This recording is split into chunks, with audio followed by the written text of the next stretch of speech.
İran İslam Respublikası dünyaya özünü ermənilərin himayətçisi kimi göstərməkdədir.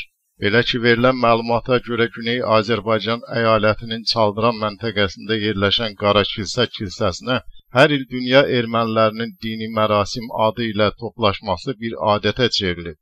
İyulun 27-sində minlərlə erməni sözdə dini mərasim adı ilə Qara Kilsəyə toplaşıb.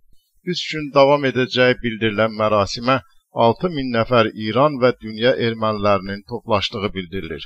Siyasi məqsədlərə hesablanmış mərasim Azərbaycan Erməniləri Xəlifəliyi, İran Mədəni İrs Təşkilatı və İslami İrşad və Mədəniyyət İdarəsi ilə koordinasiya edilmiş bir şəkildə və İran Təhlükəsizlik orqanlarının rəsmi icazəsi ilə keçirilir. İran Çaldıranın Qara Kilsə kilsəsini məqsədyönlü şəkildə UNESCO-da qeydiyyatdan keçirməklə ermənilərin Güney Azərbaycanda toplaşması və nəticə etibarilə daşnaqların gizli fəaliyyətinə etibar və legitimlik qazandırıb.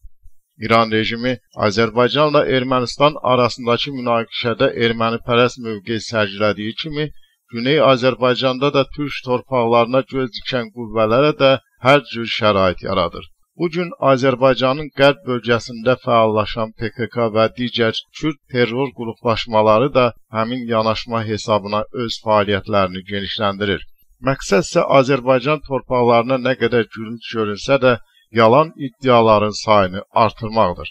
Ermənilər Qara Kilsədə o halda istədikləri mərasimi keçirir ki, elə Qara Kilsənin yerləşdiyi Azərbaycan ərazilərində soydaşlarımız milli mədəni hüquqlarının tələbi və ya Dağlıq Qarabağla bağlı hər hansı bir tədbiri həyata keçirə bilmirlər.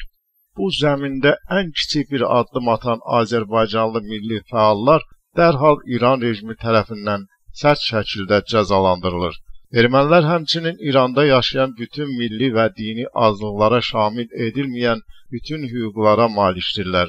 Onlar öz məktəblərində təhsil alır, dini mərasimlərini istədikləri zaman və ən uyğun yerdə həyata keçirə bilirlər. Halbuki İranda yaşayan böyük çoxluq olan Azərbaycan türkləri və etnik qruplar qeyd olunan bütün hüquqlardan məhrumdurlar.